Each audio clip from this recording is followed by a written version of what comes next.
Selamat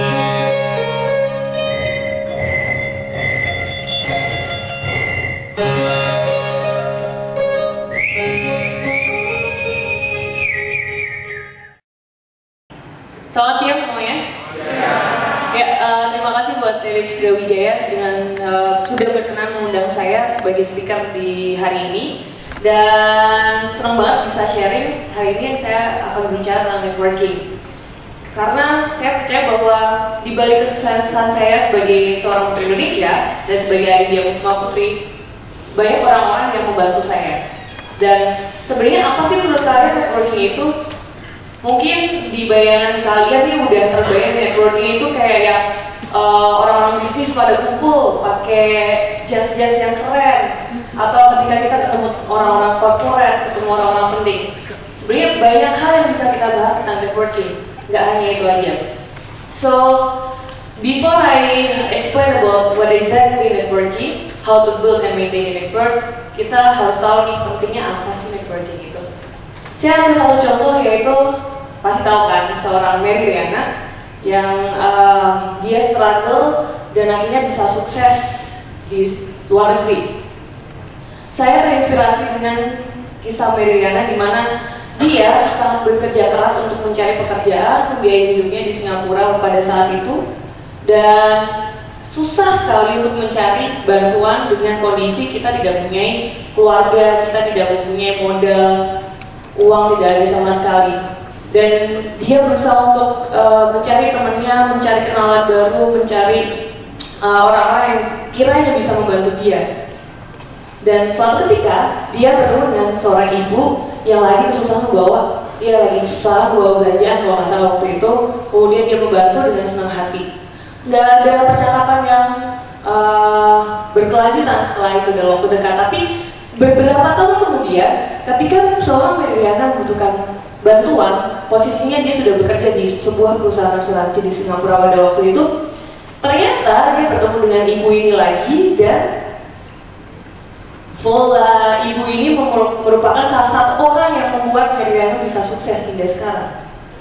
Jadi seorang ibu ini adalah seorang perempuan kaya, sukses, di mana dia berkenan untuk membantu Mary menerima menginvestasikan uangnya di perusahaan asuransi Meriana, dan dia nanam modal $1 juta waktu itu. That's why Mary bisa sukses dan bisa membayar hutangnya pada universitas yang dia geluti saat itu. Nah, intinya pelajaran yang saya dapat dari Mary Riana adalah every people that we meet is very important. Jangan sampai kita memandang rendah atau mengunderestimate orang. Di setiap harinya kita ketemu, siapa tahu saya ketemu kalian di sini, tapi beberapa waktu kemudian di depan kalian akan berbicara di depan ini. Kita nggak tahu orang-orang di sini ada orang-orang yang sangat penting untuk kita bantu atau yang akan membantu kita di masa depan. Yang kedua adalah saya akan bercerita bagaimana saya bertemu dengan teman baik saya ini dari Jepang, dan dia memberikan impact yang sangat besar untuk saya. Berhubungan dengan networking, pada saat saya aktif di AIESEP pada saat itu, kemudian pertama kali saya mengikuti konferensi di Vietnam, saya melihat seorang pria, yaitu Tomo, nama teman saya, duduk nih, kita lagi rame-rame, namanya konferensi kan rame-rame nih. Namanya konferensi rame-rame, dia lagi duduk sendiri. Kenapa ini gitu kan? Saya mencari tahu bahwa ternyata memang orang-orang Jepang itu kurang percaya diri, terutama untuk berkomunikasi dalam bahasa Inggris. Jadi kita harus bersyukur bahwasanya orang Indonesia ini menurut saya cukup confidence dan memiliki kemampuan yang lebih bagus untuk berkomunikasi dalam bahasa Inggris. Dan akhirnya saya mendatangi dia, ajak kenalan, kemudian ajak ngobrol, kenapa dia sendiri dan apa sih kesibukan dia saat ini, terus karena dia berasal dari AIESEP Jepang pada saat itu. Dan dia sangat interaktif ternyata, walaupun dengan kemampuan bahasa Inggrisnya yang sangat lag. Tapi sebisa mungkin dia berusaha untuk menjelaskan kepada saya bahwa ini loh maksud saya, dan saya nangkep. Dan kemudian hari saya pergi ke Jepang. Beberapa tahun kemudian, 2 tahun kemudian saya pergi ke Jepang. Dan itu amazingly dia masih ingat saya, dan saya di-treat sangat luar biasa. Dengan posisi dia sudah bekerja di perusahaan Jepang. Dan saya tahu orang-orang Jepang itu sangat working oriented. Bahkan dia dalam waktu 24 jam bisa memfasilitasi saya selama di Jepang bersama 3 teman saya. Nggak tahu gimana caranya izin pekerjaan, izin hari kerja itu kan susah ya, apalagi di Indonesia. Aduh, bos saya izin dulu deh, mau ada teman di sini mau main-main. Ya kali nanti pasti ya udah lah keluar aja sekalian, nggak usah kerja di sini gitu kan. Jadi dia bahkan bisa gitu melakukan itu dan mengatur waktunya dengan baik. Akhirnya selama di Jepang saya tidak keluar uang, bahkan difasilitasi dengan sangat baik dengan dia. Bahkan ketika lagi ada meeting yang tidak bisa ditunda, dia dengan senang hati mengkontak temannya dan membawa saya berkeliling di Jepang, di Nagoya pada saat itu. Jadi intinya adalah pelajaran yang bisa ditangkap dari hubungan saya dengan dia, hubungan sebagai teman ya, bukan sebagai pacar. Ketika kita bisa respect orang lebih, ketika tidak memandang orang dari covernya, dan ibarat analogikan sebagai tanaman. Ketika kita menanam bibit dan dengan senang hati merawatnya dengan baik, sama aja ketika kita menanam kebaikan pada seseorang, maka akan dibalas dengan kebaikan pula. Sama halnya dengan ketika kita nanam, kita rawat, nantinya kita akan mendapatkan buah yang matang. Itu. Dan kenapa pentingnya networking? Yang udah saya sampaikan tadi bahwa mungkin networking kalian bertemu dengan banyak orang-orang baru hari ini, atau bertemu dengan orang-orang yang mungkin belum kenal tapi di masa depan mereka akan memberikan manfaat untuk kalian. Mereka secara tidak langsung akan berguna bagi kalian di masa depan, dan itu sudah terjadi pada saya. Terus sebenarnya apa networking gitu? Kenapa impact-nya bisa sebesar itu? Kenapa manfaatnya bisa berdampak jangka panjang sangat positif? Networking menurut saya adalah ongoing relationship. Kenapa? Karena ketika saya bertemu dengan teman-teman di sini, saya yakin itu tidak akan berhenti di hari ini saja. Saya yakin pasti saya akan bertemu dengan kalian lagi di acara yang lain.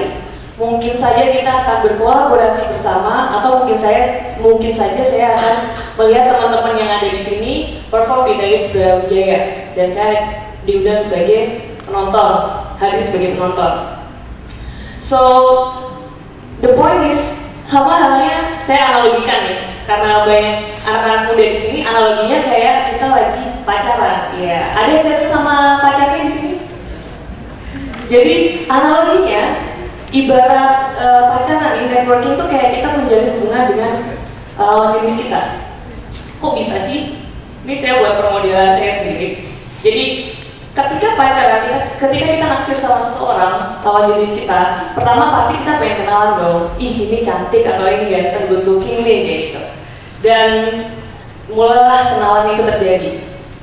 Sama dengan di networking, ketika kita misalnya kalian adalah satu aktivis di sebuah organisasi di kampus atau aktivis dari sebuah komunitas, dan pastinya untuk bisa berjalan organisasi dan komunitas itu butuh kerjasama dengan komunitas lain. So kalian harus building atau forming network dengan organisasi atau komunitas lain, sama halnya dengan kenalan tadi. Kedua, mulai nih PDKT. Aduh, udah kenal nih, kayaknya orangnya asik gitu. Gimana ya caranya biar bisa deket gitu? Kasih perhatian. Sering SMP sudah makan belum? Terus pasti gitu kan, kalau lagi PDKT kita perhatian banget, kasihnya yang manis-manis.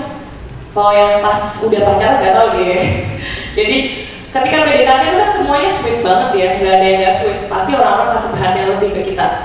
Sama halnya ketika kita networking, PDKT masuk tahap maintaining. Ketika kita sudah bisa building network, kita udah punya kenalan yang bagus, udah punya network yang bagus, akhirnya kita maintain. Gimana caranya kita harus punya ongoing relationship tadi. Ya udah, hubungan kita harus dijaga dengan baik dengan orang-orang yang sudah kita temui tadi. So the last one is, jadi ya ketika berhasil mencari perhatian dari lawan jenis kita, pasti ya kita udah jadian dong. Dan saat jadian ini ada saat-saat yang paling indah, momen-momen yang paling indah.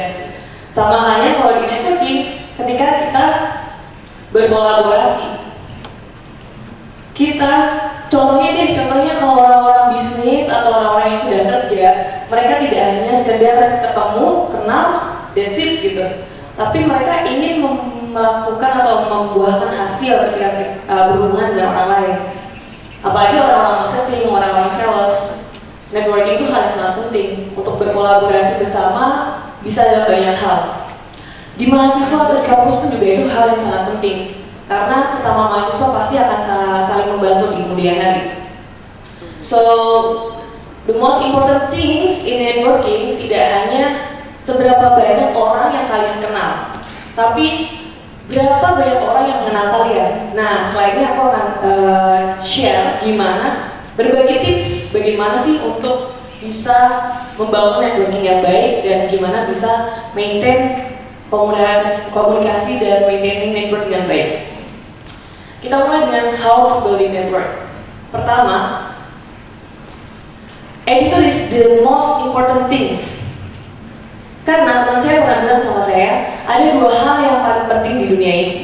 Ketika kita ingin dinotis sama orang, tergantung kalian pengen yang mana. Yang pertama adalah kebaikan, yang kedua adalah keburukan. The first impression orang-orang kepada kita tidak hanya melalui penampilan, tapi bagaimana kita bersikap. Sikap adalah nomor satu. So you need to have positive and good attitude. Kalau pengen dikenang dengan yang kenal yang baik oleh seseorang ketika kita bertemu, berarti kalian harus menunjukkan kebaikan, sisi baik kalian dengan ikhlas ya, bukan dibuat-buat. Yang kedua adalah be different, be unique, and be you. How to be different? Waktu itu saya hanya seorang mahasiswa, dan sering bertemu dengan orang-orang pemerintahan, orang-orang korporat. Tapi bagaimana saya bisa mencari perhatian mereka? Satu, saya sebelum ke acara networking, sebelum bertemu dengan gathering dan komunitas dan teman-teman, saya melakukan research. Research itu paling penting. Untuk jadi different, untuk jadi unik, kita harus sadar berbeda, benar kan? Tapi into positive way. Misalnya di acara networking itu orang-orang hanya bertukar kartu nama and that's it, ngobrol aja. Tapi kita harus bisa kritis. Kita harus bisa menjadi orang yang berbeda dengan positive way. Tadi salah satunya research. Oh, siapa aja sih yang akan datang di acara networking? Oh, kayaknya datang ada Pak ini, gubernur ini, bupati ini, oh ada CEO ini, atau oh ada dosen ini. Ketika nanti kita di lapangan bertemu dengan orang-orang tersebut, kita sudah terisi, sudah berbekal, dan kita tahu akan membicarakan tentang apa. Kadang kan kelemahan kita itu, kalau kita nggak mempersiapkan diri dengan baik, maka ketika kita berbicara dengan orang, kita nggak tahu harus ngomong apa. Apalagi kita hanya sebagai mahasiswa dan orang-orang yang kita temui adalah orang-orang yang cerdas dan tokoh-tokoh masyarakat. Yang terakhir adalah ini nih, penyakitnya anak muda. Kadang kalau udah kita ketemu orang keren, wah ketemu Putri Indonesia atau ketemu presiden, selfie dulu, terus ada pet. Nah, ketika networking, kalau bisa sih hindarin sebisa mungkin minimalis penggunaan gadget. Karena itu akan membuang waktu kalian. Padahal networking itu waktunya sangat singkat. Gimana apa yang akan kalian ngomongin kalau kalian berpapasan atau bertemu dengan CEO terkenal di Indonesia? Itu networking yang sangat luar biasa sekali. Jadi sebisa mungkin jangan deh optis sama HP, hindari itu. Oke, so ada 3 poin untuk bagaimana kita network dengan baik. Kemudian, terus gimana sih maintaining network itu? Kita akan bahas how to maintain network. Pertama, communicate well. How to communicate well? Memang selama kita networking, ketemu dengan orang-orang baru, kita harus tahu kontaknya. Exchange business card is important thing, tapi itu bukan hal utama di networking. Jadi kita harus bisa terus keep kontak dengan orang-orang yang pernah kita temuin. Harus ada komunikasi yang berjalan dengan sustainable. Tanyain kayak ada acara apa bulan depan, kemudian bagaimana kabarnya. Hal-hal seperti itu walaupun basa-basi adalah hal yang sangat penting dalam networking. Terus reliable, be reliable person. jadilah orang yang bisa diandalkan. Ketika orang-orang butuh, jadilah orang yang availability kalian tinggi, maka kalian akan mendapat trustworthy dari orang-orang tersebut. Ketika kalian sudah mendapatkan kepercayaan, akan mudah untuk maintaining network. Yang terakhir adalah kolaborasi. Berhasil memaintain network dengan baik, buatlah sebuah event atau buatlah satu hal yang sama teamwork dengan orang-orang tersebut. Itulah hasil dari networking. Dan ini cerita saya di mana ini semua stakeholder saya ketika saya masih di mahasiswa di Universitas Diponegoro. Ada pemerintah, ada corporate, ada organisasi, ada komunitas, personal juga family and friends. Semua stakeholder ini sangat bermanfaat dan sangat berperan dalam kesuksesan saya. Tanpa mereka saya nggak bisa berdiri di sini sekarang dan berbicara tentang kalian semua. That's why networking is the most important. Mereka ini secara tidak langsung akan memberikan development kepada kita. Dari sini, benefitnya adalah ketika saya ingin berkarir di dunia internasional atau berkarir di Indonesia, saya sudah punya kenalan, sudah punya network yang luas. Contohnya ketika saya mengikuti Putri Indonesia kemarin, banyak teman-teman saya dari luar negeri itu live streaming sampai nyari channel Indosiar ini gimana sih gitu. Bahkan mereka sampai tahu melalui acara tersebut bahwa oh budaya Indonesia kayak ini loh. Itulah benefit yang bisa saya dapatkan dari network yang sudah saya bangun dan maintain selama ini. So jangan pernah memandang rendah seseorang, jangan pernah menyepelekan hal-hal kecil dari suatu organisasi atau komunitas karena mereka akan berperan bagi kalian. Dan selanjutnya, kalau menurut saya, selain kita mengaktifkan diri bersosialisasi, berorganisasi, kenal sana sini, mencari networking, memiliki mentor itu adalah hal yang sangat penting. Beliau adalah mentor saya di Isaac Undip dan beliau sangat berperan dalam kesuksesan saya selama ini. Beliau yang membawa saya bertemu dengan gubernur, membawa saya bagaimana cara bersikap dengan baik. Beliau yang memberikan masukan kepada saya, begini loh, dan begini. Jadi untuk kalian sangatlah penting untuk mempunyai satu orang yang menginspirasi kalian, satu orang yang bisa mentoring kalian, bisa memberikan feedback kepada kalian. Oh ini salah kali, seharusnya kamu begini nih. Oh ini udah bagus, yang bisa memotivasi kalian juga. So pesan terakhir dari aku adalah networking itu tidak melulu orang-orang yang sudah bekerja, tidak melulu itu orang-orang corporate atau bisnis. But networking is about sharing ideas, talking to people, ongoing relationship. So enjoy your networking, karena habis ini kita ada lunch. Jadi sebisa mungkin karena belum kenal satu sama lain di sini, cobalah untuk talking each other, get to know each other, dan pasti nanti kalian akan menangkap titik poin di mana kalian bisa bekerja sama di masa depan. Terima kasih, selamat siang.